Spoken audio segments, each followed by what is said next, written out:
So I know you're supposed to be interviewing me, but do you want to tell me, I don't know what's happening with the recording, but do you want to tell me about what had you migrate, or is this not the time? No, I'm approaching my interviews very differently than I used to in the past. It used to be we'd come on, we'd go for it, and that would be it. But now I like a conversational style. So I mean, I have the family up here, and I'd always resisted because I've been coming up here for 25 years visiting, and I'm like, I can't deal with the rain. You know, the Bay Area is cosmopolitan, it's diverse, it's blah blah, all the things that LA is as well, and I just didn't want to be here. And I'm like, this is not that. I'm like, I need to make a change. I cannot stay in this crazy rat race of the Bay Area. And the culture of the Bay Area has turned from a creative mecca to a technology mecca. I mean, it's really a different personality than it once was. So even though it's still wonderful and I consider it home, it's not what it once was. So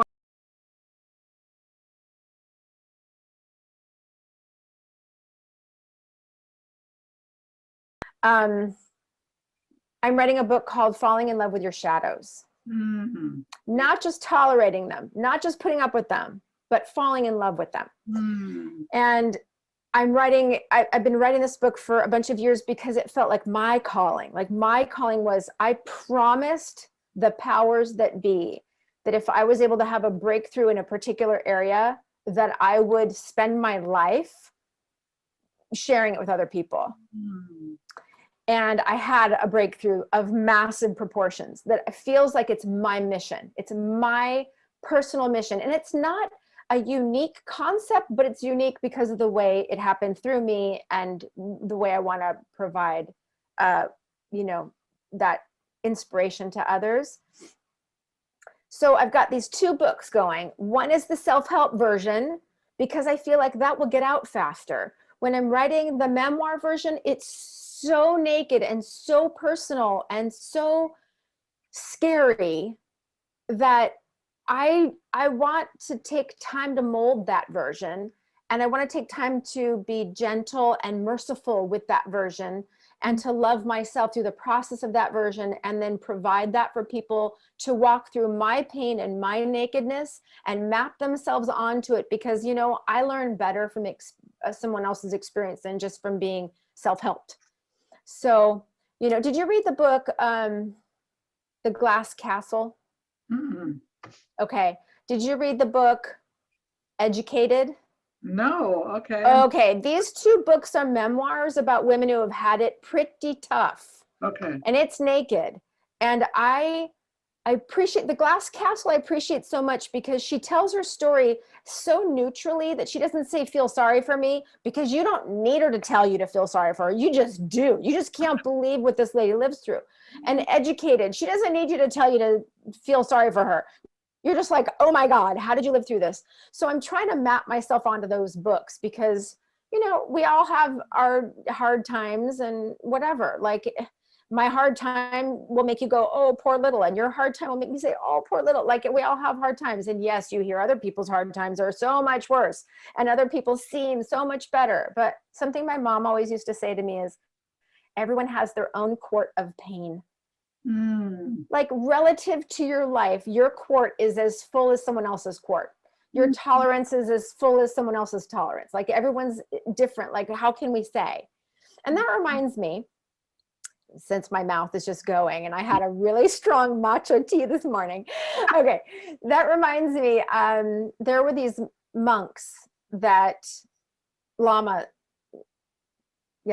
lamas that were at a school, my son's school actually, and they were giving a talk, and they asked anyone if they had questions. And after the kids were all done with their questions, I'm like, pick on me. And I said, I need some help. I said, I'm not a wealthy American based on American standards, but I have a car and a roof and a home and food and insurance and a job. And like, when I say it like that, I sound really rich in comparison to the people you're dealing with. And how do I deal with the survivor's guilt of having as much as I have, but simultaneously as American, not feeling like I have that much. Like, how do I feel okay about what I have and even want more while so many people are suffering? And I was wishing he would give me like the golden answer. And the answer he did give me was sweet. He said, if you're an American at all, you have good karma. Hmm. No matter where you are in America, no matter how poor you are in America, you have good karma that you're in America. Hmm. He says, and with whatever you have, it's your charge to share it. So I do share. I like that, actually. Yeah, You do share it. I do share. I mean, I share. I don't know if I'm supposed to share more. I share relative to my life. I share. Yeah. So anyway, I can't remember why I went off on that tangent and how to get Well, back. because So maybe you can help me. no, we're talking about books and memoirs, and Thank you. my first book back was a memoir. I've actually done a little bit of that, and it's really difficult. And that one book, The Heart of the Matter, it took me 5 years, really. And my other books took me, I mean, The Energy of Abundance, once I got a book deal, it took me 2 months to write that thing. So it's sort of like it's a different mindset, but Yeah.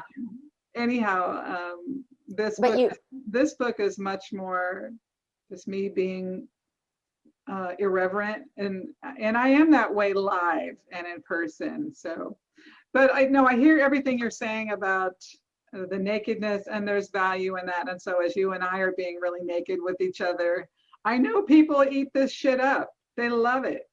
They love this. And I think it also gives permission for other people to bring down the walls and the roles and step into what's real. well, and you know, and I think this is where the title of my book will be helpful for you and for all of us that have the gift of articulation. Did you say What? loving your shadows? What is it? Falling in love with your Falling shadows. in love with your shadows. Okay. When is Because that coming out? When's that available? Or where is there a timeline? no, there's not a timeline. I have to stop with the timeline. Got it. I got it. So, It'll you be know, in the next cycle of life. exactly. It's well, since I finally figured out to split off into a self-help version and then the memoir version, my self-help version is further along than my memoir version. My memoir version, I've got hundreds of pages, but I keep, redoing the structure, blah, blah, blah. But regarding the face you keep making about exposing yourself, like, this is how I am in my real life. I feel like if we fall in love with our own shadows first, if we understand why they were there in their aberrant attempt to protect us, that they were always our best friends. They were just like these, as my friend Kelly says, they're like these latchkey kids that are just trying to figure out how to keep ourselves alive. For those of us that perhaps didn't have parental guidance or weren't seen or watched or guided or had unhealthy dysfunctional homes. Did I just mention 99% of the families? So, so I think if we have reverence for and gratitude for and understanding for and compassion for the parts of ourselves that we hate, the parts of ourselves that lied to ourselves, the parts of ourselves that lied to others, the parts of ourselves that become bitchy and cold or rageful or doormats, or like every single part of ourselves had a good intention and its intention was to protect us. And so if we know that, then when we present our story to others with some breakthroughs involved, then who isn't going to relate to that? And how brave of us to share that. Now, are we going to be attacked and are we going to be judged? Yeah, because that's what people do. Guess what? Attacking and judgment is a perfect survival mechanism for deflection. Don't see me. I'm going to judge you so you don't see me. It's bully behavior. It's perfect because every single one of us is so incredibly flawed. So yeah, if I point to your flaws because you nakedly presented yourself under fluorescent lights and a lazy Susan, then you won't look at mine. And I'm just going to sit back here with my friends and go, look what she did. I'm a good religious person that would never have done anything like that. Right? Like, you can't even get away with anything these days. This is the society of technology. So whatever you think you're hiding, you can't hide it. And the universe doesn't let you hide stuff anyway. Yeah. Right? Like, you try to hide something, good freaking luck. The universe is like, poke, poke, poke, poke. Good luck with that. Right. So if you have the gift of articulation like you do and like I do, and if you have the gift of bravery like you do and I do, it's our charge. That's the abundance that we have. It's our charge to share it. And then we provide with our own self-acceptance and bravery, we provide, like you just said, like we provide permission for other people to be more honest with themselves and others. And I'd like to add the cherry on top of this conversation. The cherry on top of this conversation for me is that most of us are standing on the shoulders of parents and ancestors whose lives were all about surviving. And we are the newest generation that are standing high enough above the ground that we're about thriving. And thriving is a new language for us. And thriving is about the permission to have feelings, the permission to have wants and happiness. Like this, it says the pursuit of happiness is our inalienable right, but I don't think our ancestors had the bandwidth for happiness. I think it was about survival. So I think we're brand new fetuses in the world of happiness and thriving. And so those of us that are brave enough in the new world to talk about happiness over survival, I think that we have to be here a long time in order for that to become the cultural language. Just a thought. That's a beautiful thought and very broad. It's something we don't even consider. I think we're mired down in the mundane of our life and trying to survive. And I think the history that you referenced comes forward. There's some genetic and physiological piece that comes with that we're born with. And so even as we try to rewrite the story, there's some programming and genetic lineage. I don't know, that goes pretty woo-woo, but I relate. Yeah, whatever. I relate to that. So, I mean, one of the things, I love the way you articulate things and the use of language. It really brings focus to things in a way that I don't typically hear from people. I don't know, one of the things that caught me on your website, and maybe you can talk about this because one of your many books, and we can talk about as many of those as we want because they're all look fantastic. You use the word insult in there in one of the books, and related to health. Was that correct? Yeah, it's called Insults and Antidotes to Eating, Thinking, and Being Awesome. Yes. What's that? You don't tell the whole book about what's that. Oh, by the way, your website is Love Your Health.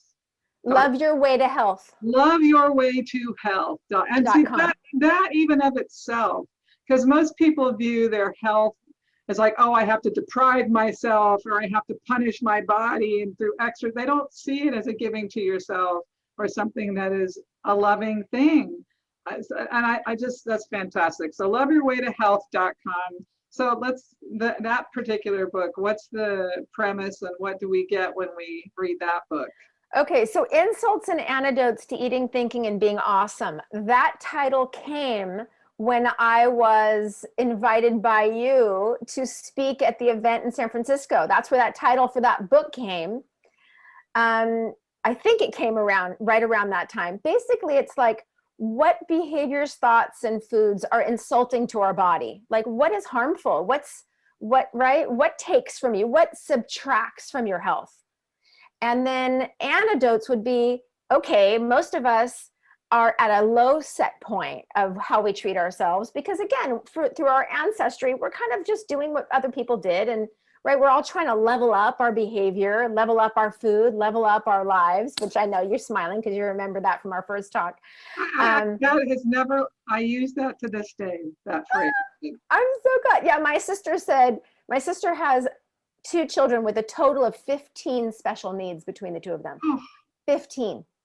And when I talk about leveling up with her, she's like, look, I can level up from a white flour tortilla to a whole wheat flour tortilla, but don't talk about anything else. I'm like, that's fine. That's a level up. Exactly. We'll move from whole wheat flour to organic whole wheat flour when you're ready, right? So that book, it just kind of lists some basic understanding of the many insults, some that we think about, some that we don't think about. And then the antidotes, which are level up ideas. So it's not like quit all meat and eat all vegetables. It's like, no, take your meat and make it organic. Take your meat and make a smaller portion and increase your vegetables. Like I'm a huge fan of lowering the bar for change. All of us are like, raise the bar, raise the bar. I'm like, hell no. We're all do more, be more people. And we're exhausted and feel like we're failing and not enough. I'm about lowering the bar. And I'll tell you, when my son had a psychotic break, I lowered the bar all the way to the ground. I decided life was shit. Life sucked and life was shit. And anything other than that was a gift. And guess what? I put my eyes all the way to the ground, and every little blade of grass that grew out of it became a gift. Every little blade of grass that grew out of that shit became a gift. And so I see the same for my antidotes. Like, you don't have to go change your whole life. Right. Just change one little thing. Yeah. If you set the bar low, when you change that one little thing, you get to have that dopamine rush of accomplishment. But most of us feel like we have to do all the big things in order to feel good enough. Bullshit. Am I allowed to cuss on your thing? Bullshit. Bullshit. We all, and as Americans, we expect a lot of ourselves too. We are driven. Like in Spain, you freaking nap for 2 hours, you eat at 10, you spend time with your friends. You work to live, you don't live to work. Here we are all upside down and backwards. We are driven, we are adrenal fatigued, we're exhausted. And no matter how much we do, we don't feel like we're good enough. So that's one of the things I love about my books and about my counseling. People come to me and I'm like, you expect too much. I go, what are your goals? They tell me their goals. I said, okay, let's cut them down by a quarter. Accomplish that quarter. And if you do a little bit more, then feel good about yourself. Feel like, oh, I did more. Yeah. Just set the bar lower. So that. Having said that, I also feel like lots of people know what to do and what's right to do and what they shouldn't do and all that stuff. But I try to provide information about the insults and the antidotes that make you understand it in your bones. Like when you eat food, for instance, everyone's like, yeah, I know I shouldn't eat this McDonald's burger, but it tastes really good. Yeah, okay. So I'm all about 80 to 90% have a good diet and 10, 20% play. Well, for some people, 80 to 90% of their diet is crap. And I'm like, okay, go from 10% good food to 15% good food. Let's level up. But in my book, you kind of understand, why do you want to level up? For instance, like the metaphor of every bite of food that you eat creates every cell in your body. So if you're going to build a house, do you want to build a house with termite infested wood, or do you want to build it with strong oak? So when you put fast food in your mouth, you're using termite infested wood to build your house. Now, if you have one termite infested board, is that going to ruin your whole house? No, it's not. But if 90% of your house is built by termite infested wood, your house is going to crumble. Your body's going to crumble. So when you think about it like that, like, oh, this highly processed white bun, this, factory farmed animal, this high fructose, corn syrup laden ketchup, this trans fat laden fat that my fries are fried in. When I think about those being the materials that make up every cell of my body, I might level up. Now, maybe I still want that hamburger and those fries. I'm not saying don't eat hamburger and fries. I'm saying go make it at home, get it a grass-fed bun, a burger, go get an organic whole grain bun, make your own ketchup, get Amy's Organics ketchup that doesn't have high fructose corn syrup, make potato fries out of your Yukon Gold organic potatoes, or go to Next Level Burger and go get it over there. You can get a vegan version of that, and it's organic. Like, I'm all about translating your cravings into the next level, so you still have what you want, but you just have a better version of it. So it's that kind of thing. Like, I'm explaining why it hurts you, what the next level is, why you want to do it, and do a little bit at a time.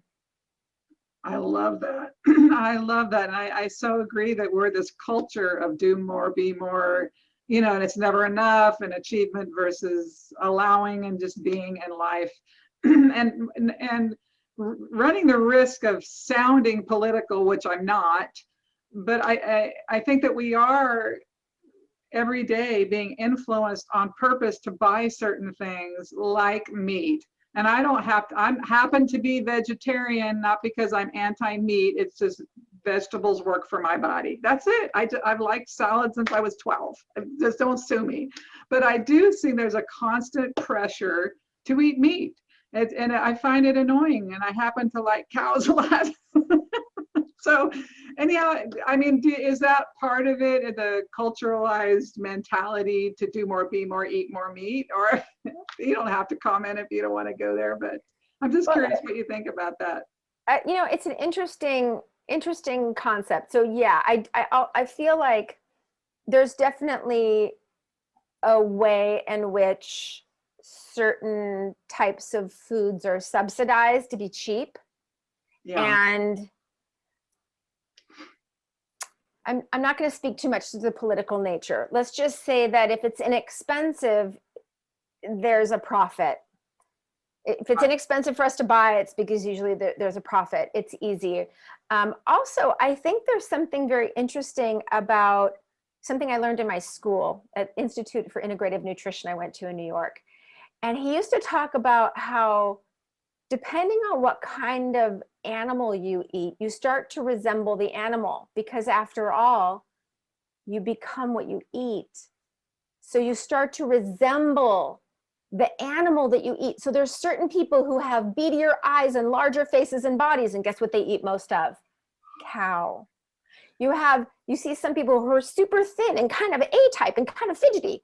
Chicken. You see some people with like little eyes and bigger ears. Pig. It's very interesting. It's very, very interesting how we become this thing. Einstein says that he believes that in the future we will start to see the eating of animals as akin to a Holocaust. Very interesting. Okay, now I'm vegan, but I also eat fish. I'm also not, do I look like a fish? I'm also not a zealot. I don't like to be a zealot because I also believe the American Indian way. You hunt for the animal. It's natural. It's free range. It's a part of the cycle of life. You bless and thank the animal for its life. You show it reverence. You use the entire animal. I think that's beautiful. Like, do I think it's beautiful to kill an animal? I don't want to kill an animal. I'm squeamish that way, you know?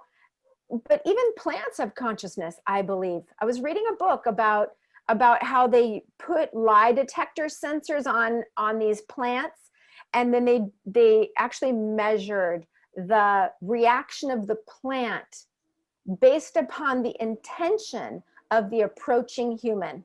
Mm.